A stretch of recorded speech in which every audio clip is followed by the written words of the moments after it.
تو ہم اپنے پروگرام میں ویلکم کرتے ہیں جناب قاسم صاحب کو. قاسم صاحب ویلکم ٹو دا شو.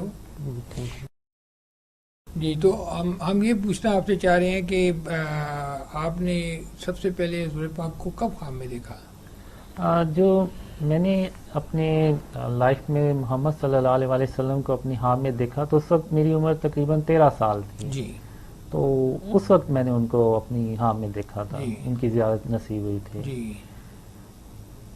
تو آپ خواب کی کیا اہمیت، آپ کے نزدیک جو ہے، جب اب ان کو آپ نے خواب میں دیکھا تو آپ نے کیا فیل کیا، یا آپ کو کیا فیل ہوا، یا آپ سمجھیں کہ جو کیا پیغام آپ نے اس سے اخذ کیا ان کو خواب میں دیکھنے؟ وہ میں خواب سنا دیتا ہوں. اس میں یہ ہوتا ہے کہ ایک چھوٹا سا اسٹیڈیم سا ہوتا ہے جی. جس میں مختلف بچے میری ہم عمر کے جی. کھیل رہے ہوتے ہیں، کرکٹ کھیل رہے ہوتے ہیں. کچھ فیلڈنگ کے مختلف پوزیشنز پہ ہوتے ہیں، 2 بیٹنگ کر رہے ہوتے ہیں، ایک جی. امپائر اور ایک بولر. تو میری جو پوزیشن ہوتی ہے وہ 3rd مین کی طرف ہوتی ہے. جی. جی. جہاں پہ وہ وی آئی پی سیکشن ہوتا ہے وہاں پہ میری نظر پڑتی ہے. تو میں دیکھتا ہوں کہ محمد صلی اللہ علیہ وسلم وہاں پہ تشریف لے کے آتے ہیں. تو ان سے پھر اللہ کہتا ہے کہ آپ ان بچوں میں سے جو سا بچہ چننا ہے وہ آپ مجھے چن کے تو بتا دیں. تو حضرت محمد صلی اللہ علیہ وسلم سب بچوں کی طرف ایک ایک نظر ڈالتے ہیں، پھر اینڈ میں میری طرف نظر ڈالتے ہیں. تو پھر وہ اللہ تعالیٰ سے فرماتے ہیں کہ یا اللہ میں نے اس بچے کو چنا. جی. تو اس کے بعد پھر میں خود بھی کہتا ہوں کہ یہاں پہ مجھ سے بھی اچھے لوگ بچے ہیں جو کرکٹ کھیل رہے ہیں اور مجھ سے اچھا کھیل پیش کر رہے ہیں، تو آخر حضرت محمد صلی اللہ علیہ وسلم نے میری طرف ہی کیوں اشارہ کیا. تو وہ پھر وہیں ختم ہو جاتا ہے. تو اس کے اگلے دن مجھے یعنی عجیب سی خوشی اور ایک روحانی خوشی آپ کہہ لیں ہوتی ہے، اور میں تقریباً سارا دن ہنستا اور کھیلتا ہی رہتا ہوں. تو وہ جو دن ہوتا ہے وہ میں نے اپنی لائف میں دوبارہ نہیں دیکھا کبھی. لیکن اس پہ عام آدمی کیسے یقین کر سکتا ہے؟ اس کو ہم کیسے اس کو تشہیر کیسے کر سکتے ہیں، یا اس کا پیغام کیسے کسی کو دے سکتے ہیں؟ مطلب ایک کنونسنگ پوائنٹ کیا ہو سکتا ہے اس میں؟ ایک تو حدیث بھی ہے کہ جس نے حضرت محمد صلی اللہ علیہ وسلم کو خواب میں دیکھا تو اس نے انہی ہی کو دیکھا، کیونکہ شیطان ان کی جو روپ ہے وہ نہیں دھار سکتا. جی. تو ایک تو یہ ہے کہ یعنی اس میں 2 رائے ہو ہی نہیں سکتے کہ اگر جس نے محمد صلی اللہ علیہ وسلم کو اپنی خواب میں دیکھا اس نے انہی کو ہی دیکھا اپنے خواب میں. جی. اور وہ شیطان نہیں ہو سکتا. وہ تو بات آپ کی ٹھیک ہے کہ آپ، ایک ہوتا ہے کہ روحانی طور پہ آپ نے ان کو خواب میں دیکھا، جی. اور آپ اس سے دنیا کو کیا پیغام دینا چاہتے ہیں؟ مطلب آپ ناظرین کو کیا بتانا چاہتے ہیں کہ آپ نے جو چیز اخذ کی، یا جو آپ کو روحانی اس سے طمانینت آپ کے اندر ہوئی، آپ کو ایک ایلیویٹڈ فیلنگ نظر آئی، تو مذہبی طور پہ جو ایک ایز اے مسلم یا مسلم امہ کو جب اس قسم کی جو چیز سامنے نظر آ رہی ہوتی ہے تو کوئی نہ کوئی آپ کے اندر پھر ایسا کیا چینج آئی، ایسی کیا ڈیولپمنٹ ہوئی کہ جو آپ آگے اس کو لوگوں کو اس کا پیغام دیں؟ اس میں پھر ایسے کہ وہ سلسلہ پھر چلتا گیا. جب میں 17 سال کا ہوا تو وہ پھر کنٹینیوسلی ڈریمز آنا شروع ہو گئے. جی. تو میں نے خود بھی سوچا کہ آخر یہ مجھے اس طرح سے ڈریمز کیوں آ رہے ہیں، ان کا کیا مقصد ہے. جی. تو میں نے کسی سے ذکر نہیں کیا ان ڈریمز کا، اور نہ مناسب سمجھا. تو جب میں اپریل 2014 میں مجھے پہلی بار حکم ہوا ڈریمز میں کہ جو خواب مجھے دکھائے گئے ہیں وہ میں لوگوں سے بیان کروں. جی. اس میں ایسے بھی ڈریمز تھے جو مستقبل میں جو ایونٹس ہونے ہیں ان سے ریلیٹڈ تھے. جی. تو اس میں پھر یہ بھی ایک خواب میں 2014 دسمبر 2014 میں حضرت محمد صلی اللہ علیہ وسلم نے مجھے ایک ہی خواب میں 2 بار کہا کہ تم اپنے خواب لوگوں سے شیئر کرو اسلام کو اور پاکستان کو بچانے کے لیے. تو اس میں بیسیکلی ایک پلاننگ بھی ہے ان ڈریمز میں کہ جو آنے والے حالات ہیں ان کا کیسے مقابلہ کرنا چاہیے یا کیسے کیا جائے گا. جیسے کہ وہ ایک آپ نے بھی شروع میں ذکر کیا کہ یوسف علیہ السلام کے دور میں ایک بادشاہ تھا، اس کو ڈریم آیا کہ 7 گائیں ہیں، وہ سوکھی گائیں ہیں، وہ 7 ہری موٹی تازی گاؤں کو کھا رہی ہوتی ہیں. تو اس کی تعبیر جو تھی وہ حضرت یوسف علیہ السلام نے اس طرح سے بتائی کہ 7 سال خوشحالی کے آئیں گے، پھر اس کے بعد خشک سالی کے آئیں گے. تو پھر انہوں نے اسی کے مطابق پلاننگ کی اور وہ ایک بڑے قحط سے بچ گئے.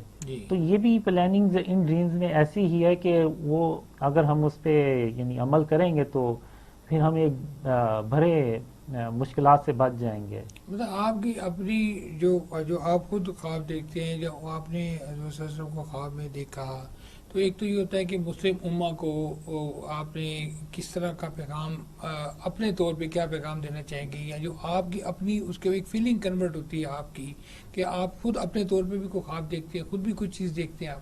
نہیں، یہ میں اپنی طرف سے تو کوئی خواب نہیں دیکھتا، نہ میرا ایون خواب میں کوئی اختیار ہوتا ہے کہ میں کوئی اپنی طرف سے سوال کر سکوں، ایسا کچھ بھی نہیں ہے.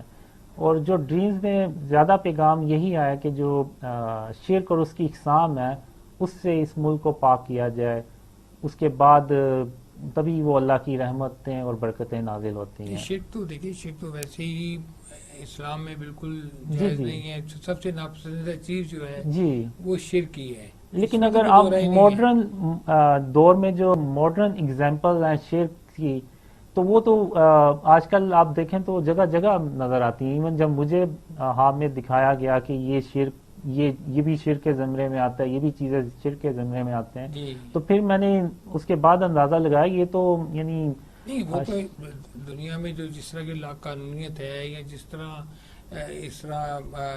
دنیا کے حالات چل رہے ہیں، جس طرح مسلمان وقت کے ساتھ ساتھ جو ہے کمزور ہوئے، آہستہ آہستہ اب آئندہ آنے والے وقتوں میں آپ کیا فیل کرتے ہیں کہ کیا مسلمانوں کے حالات ہوں گے، یا مسلمان کس طرح غلبہ پائیں گے، یا مسلمان کے حالات کیسے بہتر ہوں گے؟ جو مجھے ڈریمز میں آیا وہ یہی ہوتا ہے کہ مسلمان مشکلات میں ہی پڑتے چلے جاتے ہیں، ایون اندھیروں میں ہی اندھیرے بڑھتے چلے جاتے ہیں. تو جب تک ہم اللہ کو راضی نہیں کریں گے، اللہ کی جو ہر نبی جو بھی پیغام لے کے آئے وہ یہی لے کے آئے، لا الہ الا اللہ. ایون حضرت ابراہیم علیہ السلام نے بھی بتوں کو ہی توڑا، اور حضرت محمد صلی اللہ علیہ وسلم نے بھی فتح مکہ کے موقع پہ ان بتوں کو ہی توڑا. تو آپ آج کے دور میں دیکھ لیں کہ اسلامک کنٹریز میں بھی آپ کو وہی اسٹیچوز جگہ جگہ نظر آئیں گے. تو آپ کیا سمجھتے ہیں کہ جو مسلمان ممالک میں جو اس قسم کے حالات ہیں، جو اتنا مذہب کی طرف اتنا رجحان نہیں ہے، یا آپ سمجھیں کہ سیکولر ازم جو ہے اس کی طرف کئی ممالک جا رہے ہیں، یا لبرل ہیں کئی ممالک جا رہے ہیں، تو ان سب کو جب وہ کنسولیڈیٹ کرنے کی بات کرتی ہیں تو کہ آپ کیا سمجھتے ہیں کہ کیا ایسے حالات ہوں گے جس سے کہ یہ دوبارہ اسلام غلبہ پائے گا، یا پوری دنیا میں اسلام کی حکمرانی ہوگی؟ اس میں ڈریمز میں جو مجھے آیا وہ مڈل ایسٹ میں ڈسٹرکشن شروع ہو جاتی ہے. تو دوسری طرف یہ جو ڈریمز ہوتے ہیں یہ ملک کے آرمی چیف جو ہیں ان تک پہنچتے ہیں، پھر میں ان کو ایکسپلین بھی کرتا ہوں. اچھا، آپ یہ بتائیں کہ آپ نے مطلب کافی ماشاءاللہ پاکیزہ خواب دیکھے ہیں، کچھ آپ کے اندر بھی اللہ تعالیٰ نے آپ کو طاقت دی ہوگی، کچھ آپ بھی سوچتے ہوں گے، تو آپ ان خوابوں کی روشنی میں پاکستان کے جو حالات ہیں یا جو واقعات اس وقت مسلم امہ کے ساتھ ہو رہے ہیں ان کے بارے میں آپ کا اپنا کیا تاثر ہے؟ اس کے بارے میں مجھے جو ڈریمز میں یہی آتا ہے کہ جو مسلمان ہیں وہ شرک اور اس کی اقسام سے بچنے سے گریز کرتے ہیں، یعنی وہ زیادہ اٹینشن نہیں دیتے کہ یہ اگر فارم آف شرک بھی ہے بھی ہے تو کوئی مسئلہ نہیں. جیسے ہم آپ کہہ لیں کہ آرٹ اور کلچر کے نام پہ بہت سے گھروں میں آپ کو اسٹیچوز ملیں گے چھوٹے چھوٹے، یا بھرے بھی مل جاتے ہیں ایون گھروں کے باہر بھی. تو یہ بیسیکلی فارم آف شرک ہی ہے. اللہ قیامت کے دن جس کے چاہے گا گناہ بخش دے گا. شرک تو اللہ کے نزدیک سب سے ناپسندیدہ چیز جو ہے وہ شرک ہے، ٹھیک ہے جی، ناقابل معافی ہے، ٹھیک ہے جی. اور جس نے شرک کیا اس نے گویا اپنی جان پہ ظلم کیا. بالکل. تو جب ہم ان چیزوں سے اپنے آپ کو نہیں بچائیں گے تو پھر اللہ جو ہے وہ ناراض ہوتا ہے. جو ہے مسلمان امہ جو ہے وہ شرک سے اپنے آپ کو بچانے کے لیے کیا اقدامات کرے؟ آپ کیا سجیسٹ کرتے ہیں؟ اس کے لیے پھر یہی ہے کہ ہم جتنے بھی ہم نے جو بھی گھروں میں اسٹیچوز ہیں، غیر ضروری تصاویر یہ ہیں، ٹی وی ہیں، تصویریں ہیں، جی، اسٹیچوز ہیں، جو سیلیبریٹیز کی ہم تصویریں لگا لیتے ہیں اکثر جی، اپنے گھروں میں، وہ تو اس کی ویسے بھی ہی کوئی ہمیں بچپن ضرورت. میں ہی گھروں میں کہتے تھے کہ جی گھر میں تصویر نہ لگاؤ. جی، اب وہ جو یہ ساری فارم آف شرک ہے. اب فارم یہ آف شرک جیسے ہے. جی، اب یہ ٹھیک ہے، جیسے جیسے چیز پھیلتی جا رہی ہے ویسے ویسے مسلمان اندھیروں میں ڈوبتے جا رہے ٹھیک ہیں. ہے. پھر جب مسلمان یہ جو جب یہ ڈریمز اسپریڈ مسلمان ہوتے ہیں، ان سے اپنا مقام دوبارہ کیسے حاصل کر سکتے ہیں؟ وہ اسی طرح ہی حاصل کر سکتے ہیں کہ جب تک ہم یہ شرک سے اپنے آپ کو، ہر طرح کے شرک اور اس کی اقسام سے نہ صرف گھروں کو پاک کریں گے بلکہ اس ملک کو بھی پاک جب تک نہیں کریں گے تب تک یہ اللہ کی مدد نہیں آئے گی. تو بیسیکلی ابھی ہوتا کیا ہے کہ ہم جو بھی پلان بناتے ہیں اس ملک میں خوشحالی لانے کے لیے، بہتری کے لیے، وہ کامیاب نہیں ہوتے کیونکہ اس میں اللہ کی مدد ہمارے ساتھ نہیں ہوتی. تو جب ہم اپنے آپ کو شرک اور اس کی اقسام سے بچائیں گے تو جو بھی ہم پھر پلان بنائیں گے جی تو وہ پھر اللہ بھی ہماری اس میں مدد کرے گا. جی. جب اللہ مدد کرے گا تو وہ پھر پلانز اسی طرح کامیاب ہوں گے اور پھر پاکستان تیزی سے ترقی کرتا ہے. مطلب آپ سمجھتے ہیں کہ اس ملک میں سود کا خاتمہ ہونا چاہیے، شرک کا خاتمہ جی. ہونا چاہیے، کوئی جو غیر اسلامی جو بھی اقدار ہیں جو جی. کسی بھی فارم میں اس ملک میں رائج ہیں ان کو ختم کریں تاکہ اس ملک میں پیور اسلامی جو جی. معاشرہ ہے اس کا کیا جیسے کہ پاکستان کا مطلب یعنی پاک کا مطلب ہی پاک جگہ، جی. یعنی ایسی جگہ جو شرک سے پاک ہو. ٹھیک ہے. اور پاکستان کا نام جو مطلب ہی وہ یہ ہے کہ لا الہ الا اللہ. بالکل اسی کے نام لا پہ ہی الہ الا پاکستان اللہ حاصل کے کیا گیا. اندر اگر وہ شرک اور اس کی اقسام پائی جائیں گی تو پھر اس طرح سے تو پھر اللہ کی مدد نہیں آئے گی. ٹھیک ہے. تو آپ یہ سمجھتے ہیں کہ بنیادی طور پہ ایک شرک جو ہے اس کا خاتمہ بہت ضروری ہے. جی. اولین اور ہے. مجھے جو ڈریمز میں آیا کہ اللہ میری مدد ہی اس لیے کرتا ہے کہ میں نے اپنے آپ کو شرک اور اس کی اقسام سے بچانا شروع کر دیا. ٹھیک ہے. اور آپ دیکھ لیں کہ میرے ڈریم پہ بہت زیادہ جو ایسے لوگ بلیو کرتے ہیں جن سے میں کبھی زندگی میں ملا بھی نہیں. ٹھیک ہے. اور نہ میں نے ان سے کبھی چیٹ بھی کی ہو، کبھی میں نے کسی سے چیٹ بھی نہیں کی، اور لیکن وہ ڈریم پہ بلیو کرتے ہیں. تو یہ سب اللہ کی مدد سے ممکن ہے. مڈل ایسٹ کے بارے میں جو اس وقت وہاں پہ حالات ہے، عراق ہے، لبنان ہے، اس طرح یمن ہے، وہاں پہ جس طرح سے اس وقت مسلمانوں کے ساتھ حالات چل رہے ہیں یا دنیا میں انسٹیبل ہیں ان علاقوں میں لوگ، ان کے بارے میں آپ کیا کہتے ہیں کہ وہ ان کے حالات کب تک بہتر ہو جائیں گے؟ آپ کا کیا خیال ہے کہ کیا ان کو کیا ایسے اقدامات کرنے چاہیے کہ مسلمانوں کو، پوری مسلم امہ کو یونائٹڈ ہو کے کیا ایسا قدم اٹھانا چاہیے کہ دنیا میں مسلمان جو ہے نا وہ پاورفل ہو جائے، طاقتور ہو جائے، دنیا میں غلبہ حاصل کر لیں؟ اس میں ایسے کہ مجھے جو ڈریمز میں آیا کہ جو ڈسٹرکشن ہے وہ مڈل ایسٹ میں ہوتی ہے اور بہت زیادہ ہوتی ہے. اس میں ترکی بھی ہمارے مسلمانوں کے ہاتھ سے نکل جاتا ہے، اور مڈل ایسٹ کے بھی بہت سے علاقے ہوتے ہیں جو ہمارے ہاتھ سے نکل جاتے ہیں. تو پھر لوگ سوچتے ہیں کہ آخر چھوٹا سا بریک کا کہا جا رہا ہے. جی. ناظرین یہیں سے بات کا سلسلہ شروع کریں گے، یہاں لیتے ہیں چھوٹا سا بریک. پلیز اسٹے ود اس.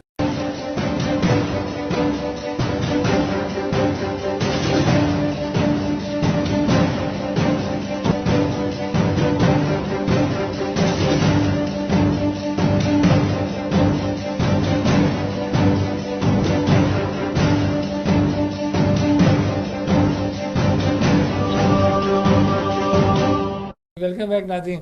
جی قاضی صاحب، آپ بات کر رہے تھے کہ مڈل ایسٹ میں مسلمانوں کو جو مشکلات درپیش ہیں، اور جیسے آپ ذکر کر رہے ہیں کہ شرک جو ہے دنیا میں بہت بڑھ گیا ہے، اور دنیا میں شرک کی وجہ سے مسلمان بھی جو ہے نا کمزور ہوتے جا رہے ہیں. تو یہ شرک بیسیکلی اس کو دور کرنے کے لیے، اس پہ غلبہ پانے کے لیے، اس کو ختم کرنے کے لیے جو تجاویز آپ دے رہے ہیں وہ کس طرح مسلمان جو قومیں ہیں وہ اس پہ عمل کریں تاکہ ہم شرک سے ہم نجات پالیں؟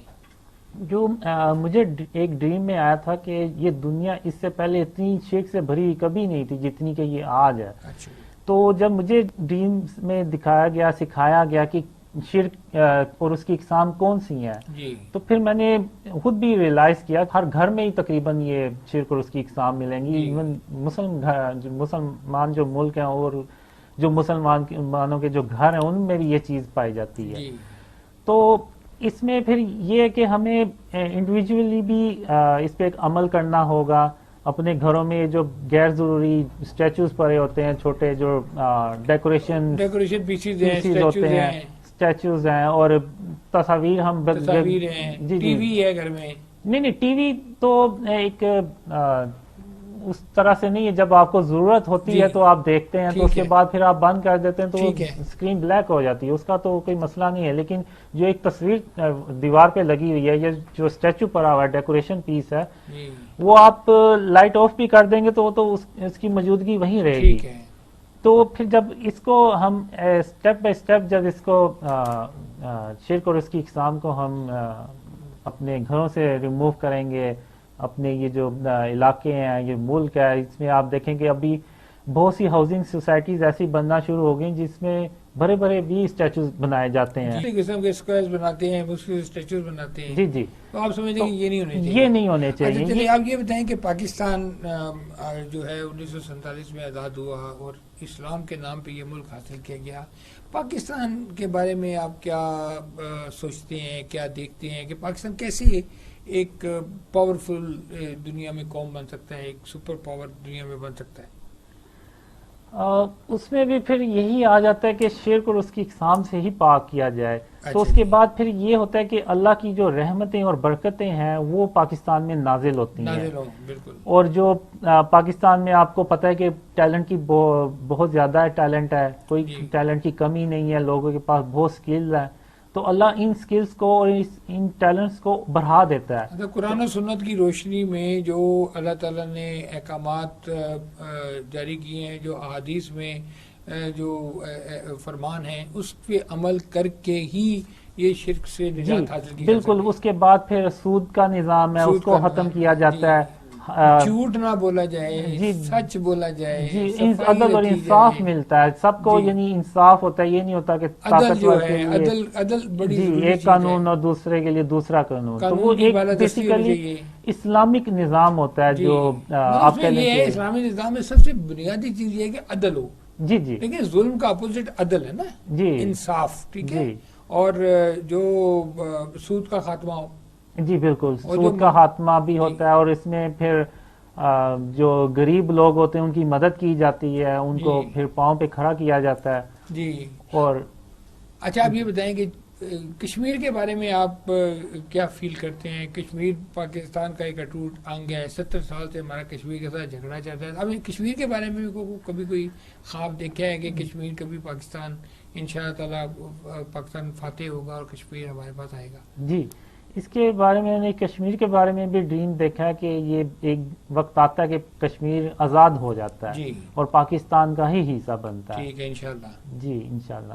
اچھا یہ جو ابھی ہماری اقتصادی حالات جو ہے اور معیشت ہماری تھوڑی سی مشکل میں جا رہی ہے، اور اس وقت ہمارا چائنا کے ساتھ ایک بہت بڑا پروجیکٹ چلتا ہے جس کو سی پیک کا نام دیا گیا ہے. اس میں آپ پاک چائنا دوستی کے تناظر میں اس پروجیکٹ کو کیسے دیکھتے ہیں؟ اس کے بارے میں بیسیکلی مجھے کوئی ڈریم تو نہیں آیا کہ یہ آگے چل کے اس کی کیا سچویشن بنتی ہے یا کیا نہیں. جی تو اس کے بارے میں کچھ کہہ نہیں سکتا. کہہ نہیں سکتے آپ. آپ کو اس کے بارے میں زیادہ اطلاع نہیں ہے؟ نہیں.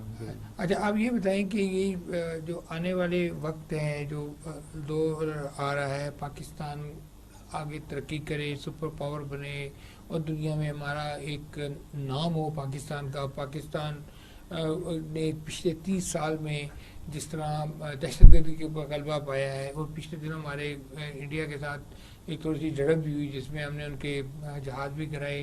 تو اس طرح جو قوت اللہ تعالیٰ نے پاکستان کو دی ہے، اور جو پاکستان کو اللہ نے دنیا میں ایک مقام دیا ہے، ایک نام دیا ہے، اور ایز اے مسلم ہمیں بڑا فخر ہے کہ دنیا میں واحد اسلامک ملک ہے جس کے بعد اٹامک پاور ہے.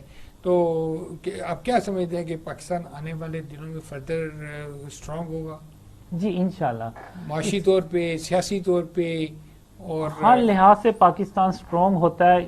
ایون کہ جو مستقبل میں جو ایونٹس آتے ہیں اس میں پاکستان کا ایک کی رول ہوتا ہے. جب ورلڈ وار 3 ہوتی ہے تو اس کے بعد جب ڈسٹرکشن ہوتی ہے مڈل ایسٹ میں، ترکی میں، تو وہاں کے جو لوگ ہوتے ہیں، مسلمان ہوتے ہیں، پاکستان ان کو ایون پناہ بھی دیتا ہے. اور پاکستان پھر مجھے ایک ڈریم میں یہ بھی آیا کہ پاکستان کی آرمی کو اپنی آرمی ڈبل کر لینی چاہیے، ٹھیک ہے، یعنی جتنی جلدی ہو سکے، کیونکہ جو یہ ابھی بڑھائی پاکستان ایک اور بڑھائی ہے ماشاءاللہ. جی، لیکن اس میں یہ ہے کہ وہ ڈبل ہو، اگر فار ایگزامپل اگر 6 لاکھ ہے تو وہ پھر 12 لاکھ ہو جائے گی. ٹھیک ہے، تو وہ اس لیے کہ جو مستقبل کے ایونٹس ہوتے ہیں اس میں پاکستان کی آرمی کا بھی ایک کی رول ہوتا ہے جی، کہ وہ اس بالکل. نے صرف پاکستان کی حفاظت نہیں کرنی ہوتی جی، بلکہ عالم اسلام کی بھی حفاظت کرنی ہوتی ٹھیک ہے، ہے. اور جو مسلمان ہوتے ہیں دنیا میں ان کی بھی مدد کرنی غزوہ ہوتی ہے. ہند کے بارے میں بھی آپ نے کوئی خواب دیکھا ہے؟ جی، غزوہ ہند کے بارے میں بھی میں نے دیکھا ہے، کافی ڈریمز دیکھے ہیں. بیسیکلی ہوتا یہ کہ جو ورلڈ وار 3 ہے، غزوہ ہند اسی کا یہ ایک پارٹ ہوتا ہے، جی، اس کا ایک حصہ ہوتا ہے. ٹھیک ہے. تو ورلڈ وار 3 میں مسلمانوں کو شکست پہ شکست ہوتی چلی جاتی ہے. جی، ٹھیک ہے. مڈل ایسٹ میں ترکی ہاتھ سے چلا جاتا ہے، اور جتنے بھی علاقے ہیں مڈل ایسٹ میں وہ آلموسٹ مسلمانوں کے ہاتھ سے نکل چکے ہوتے ہیں. ٹھیک ہے. پھر وہ جو دشمن ہوتے ہیں وہ پھر پاکستان کی طرف بڑھتے ہیں کہ اب پاکستان کو جو ہے اس کو بھی ہم نے ڈسٹروائے کرنا ہے، جی، جیسے انہوں نے مڈل ایسٹ کو کیا یا ترکی کو. تو اس میں پھر پاکستان کی اللہ مدد کرتا ہے، اس میں تقریباً 3000 کالے رنگ کے جنگی جہازوں سے اللہ پاکستان کی مدد کرتا ہے. جی، اور پھر انڈیا اپنے اتحادیوں سے مل کے ایک بہت بڑی جنگ کرتا ہے پاکستان سے، جی، اور اس جنگ کو آپ حدیثوں میں جو کہا گیا وہ ہے غزوہ ہند جی، کا نام دیا گیا. جی. اس میں پھر پاکستان مجھے جو ڈریمز میں آیا وہ غلبہ ایسے پاتا کہ پاکستان اکیلا ایک طرف ہوتا ہے اور اسلام کے اور پاکستان کے دشمن جو ہوتے ہیں وہ سارے ایک طرف ہوتے ہیں. جی، تو پھر پاکستان اللہ کی مدد سے وہ جنگ جیتتا ہے. جی، اور یعنی وہ جیت ایسی بھی نہیں ہونی چاہیے کہ جیسے پاکستان جیت تو جائے لیکن اس کے 90% حصہ تباہ ہو جائے. جی، جو ڈریمز میں مجھے آیا کہ پاکستان کا میکسیمم 10% نقصان ہونا چاہیے، اس سے زیادہ نہیں. اگر جو انڈیا کے اور اتحادی ملک ہوتے ہیں وہ پھر دوبارہ اپنی فوج بھیجتے ہیں اور وہ 10% حصہ بھی تباہ کر دیتے ہیں. جی. تو اس لیے پاکستان کا میکسیمم 10% نقصان ہونا چاہیے غزوہ ہند میں، اور جو کہ ہوتا بھی ایسا ہی ہے. 90% نقصان ہونا اور چاہیے. دشمن جو میں نے ڈریمز میں دیکھا ہے انڈیا مکمل طور پہ تباہ ہو جاتا ہے. اچھا. جیسے اگر آپ سیریا میں دیکھیں کہ جو ویڈیوز آتی ہیں ڈسٹرکشن کی، گھر اور بلڈنگز ٹوٹی ہوئی ہوتی ہیں، وہی حال پھر میں اور نے سمجھتے ہیں کہ آنے والے وقتوں میں پاکستان کا جو ہے یہ سب کانٹیننٹ میں جو ہے پاکستان غلبہ میں ہوگا، پاکستان طاقت میں ہوگا جی انشاءاللہ تعالیٰ. جی انشاءاللہ. اور اس میں پھر یہ ہوتا ہے کہ جو وہاں پہ عورتیں اور بچے اور ہم یعنی جو حضور صلی اللہ علیہ وسلم کی تعلیمات ہوتی ہیں ایک جنگ میں، جی. ہم ان کو فالو بھی کرتے ہیں، اور عورتوں اور مطلب آپ بچوں سمجھتے ہیں کہ کو. آنے والے وقتوں میں مسلمانوں کی طاقت بھی بڑھے گی اور مسلمان بھی بڑھیں گے، جی. یعنی کہ لوگ اسلام میں زیادہ داخل ہوں گے. جی جی بالکل. اور اس کے بعد پھر پاکستان مڈل ایسٹ میں کودتا ہے، جی. اور مڈل ایسٹ میں جو رشیا اور یو ایس اے جیسی 2 سپر پاور کو اللہ کی مدد سے شکست دیتے ہیں، اور پھر پاکستان دنیا میں ایک واحد سپر پاور بن جاتا ہے. اور ایون پھر جو مسلمانوں کے ہاتھ سے جو اللہ تعالیٰ آپ کے منہ میں گھی شکر ڈالے، پاکستان دنیا میں سب سے طاقتور مملکت بنے، دنیا کی سب سے جی سپر پاور پاکستان جی بنے، اور انشاءاللہ. پوری دنیا میں پاکستان کی حکمرانی ہو. اس سے جی. اور خوشی کی بات کیا ہو سکتی ہے؟ جی. تو یہی وہ اہمیت مجھے ڈریمز میں دکھائی گئی کہ پاکستان کی اہمیت جو ہے وہ اتنی ہے کہ جو مستقبل میں جتنے بھی ایونٹس ہیں اس میں اس نے کی رول پلے کرنا ہے. جی. اور پھر ترکی کو بھی واپس حاصل کرتے ہیں، مڈل ایسٹ کو بھی، اور ان کو پھر ری بلڈ کیا جاتا ہے. اور جو حضرت محمد صلی اللہ علیہ وسلم کا سچا اسلام ہے، جو ایک پیور اسلامک نظام ہوتا ہے، جی. اس کو پھر یہ تو ہمارا وہاں ایمان بھی، واپس یہ کرتے تو ہمارا ہیں. ایمان بھی ہے نا کہ جی جی. قیامت جب آئے گی تو اس سے پہلے دنیا میں مسلمانوں کا غلبہ ہوگا، مسلمان جی. طاقت میں ہوں گے. اور ظاہر ہے اگر ایمان پہ خاتمہ ہو انسان کا تو اس سے بہتر تو زندگی جی. کوئی ہے ہی نہیں. جی. اور پھر سب سے بڑھ کر یہ کہ پاکستان جو ہے وہ سپر پاور بنتا ہے، اور ہم جو ہیں وہ یعنی دنیا میں پاکستان کی حکمرانی ہوتی ہے. جی. اور جو پاکستان کہتا ہے وہ پھر پوری دنیا میں پھر اس کو پھر عمل بھی کیا جاتا ہے. تو آپ نے یہ جو آپ کو خواب آتے ہیں اس قسم کے جو جنگ کے بارے میں خواب آتا ہے، پاکستان کے بارے میں خواب آتا ہے، دنیا کے بارے میں خواب آتا ہے.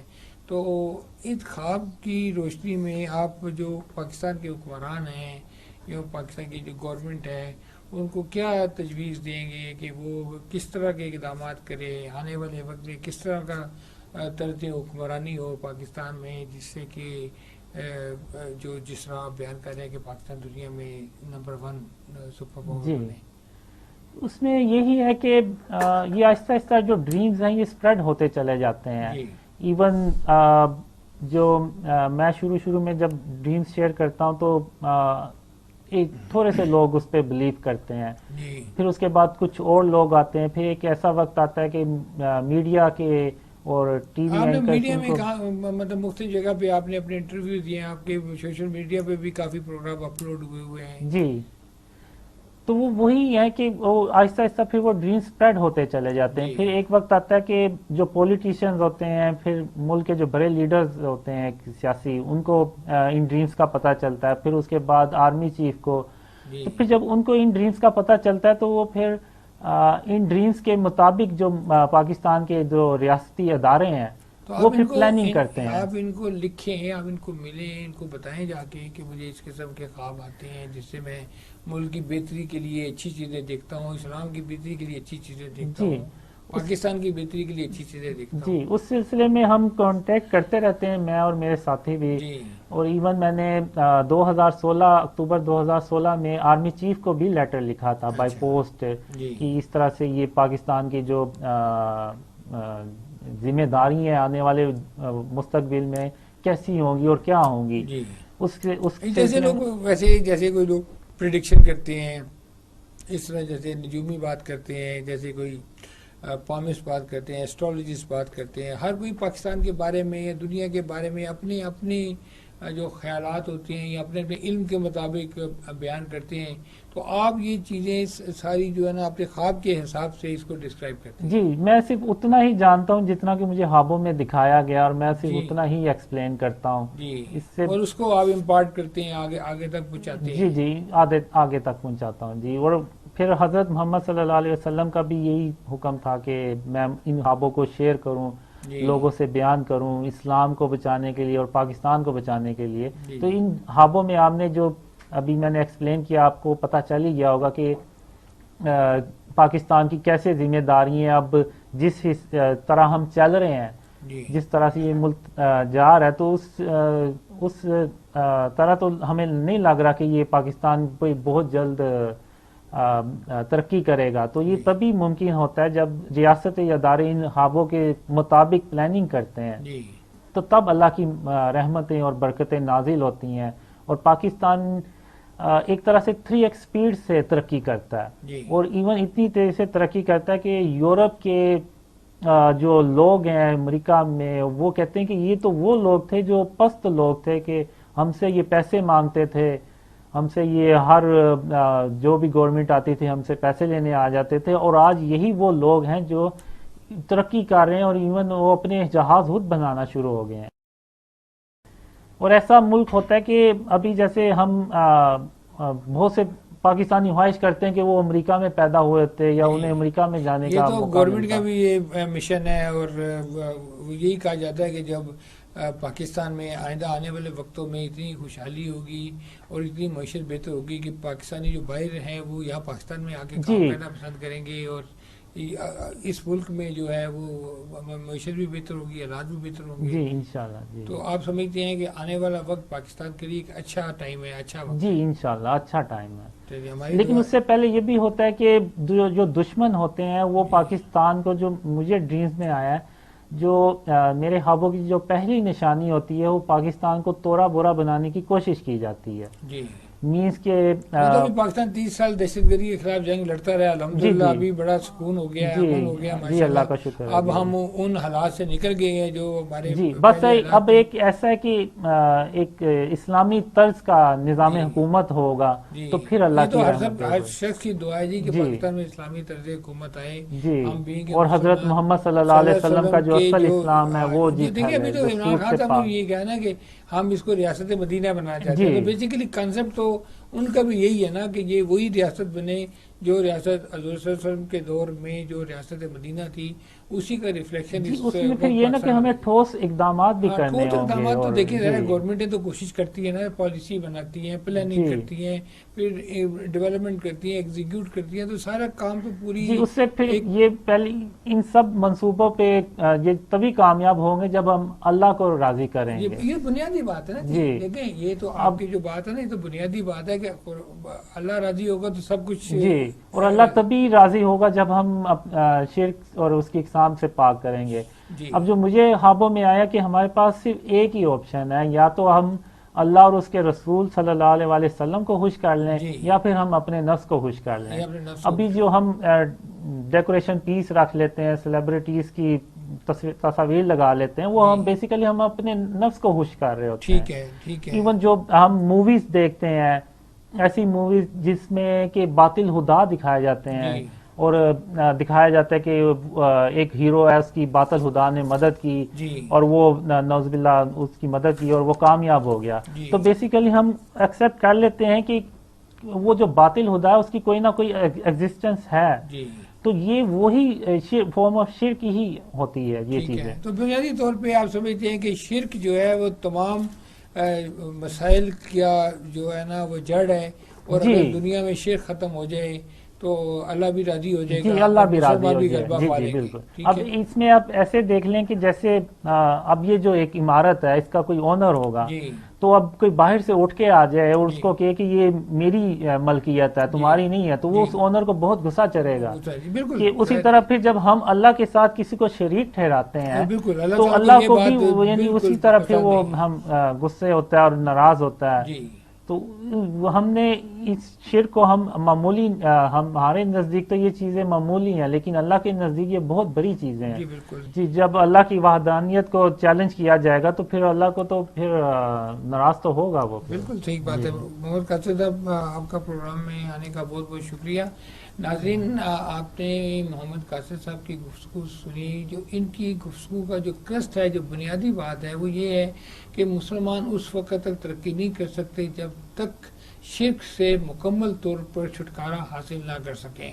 اور انہوں نے جو اپنے خواب میں حضور پاک کو بھی خواب میں دیکھا, اس کے علاوہ ان کے اپنی جو ڈریمز ہیں ان کا جو بیسک نچوڑ ہے, اور جس کی روشنی میں یہ آپ پاکستان کو ایک ترقی پسند پاکستان دیکھنا چاہتے ہیں, ایک مضبوط پاکستان دیکھنا چاہتے ہیں, ایک سپر پاکستان دیکھنا چاہتے ہیں, اور دنیا میں غلبہ حاصل کرنے والا پاکستان دیکھنا چاہتے ہیں. مڈل ایسٹ میں, دوسرے ممالک میں جو آنے والے وقتوں میں جس قسم کے پرابلم آ سکتے ہیں, وہ یہ سمجھتے ہیں کہ صرف اس وجہ سے ہیں کہ دنیا میں شرک زیادہ ہے. ظاہر ہے ہم شرک جو ہے وہ اللہ تعالیٰ کو بھی ناپسند ہے, اور ہم ان کی اس بات سے بالکل اتفاق کرتے ہیں کہ ملک میں جو طرز حکمرانی ہے وہ جیسے کہ عمران خان صاحب نے کہا ہے کہ ریاست مدینہ کے طرز کا نظام ہونا چاہیے, اور مسلمانوں کو دنیا میں اور خاص طور پہ پاکستان کو ایک پاورفل سلطنت بننا چاہیے, اور جس طرح بھی ہو اپنی قوم کی مسلمانوں کی خدمت کرتی ہے. آپ کو آج کا پروگرام دیکھنے کا بہت بہت شکریہ. اپنا میزبان نعیم صدیقی کو اجازت دیجیے گا. پاکستان زندہ باد.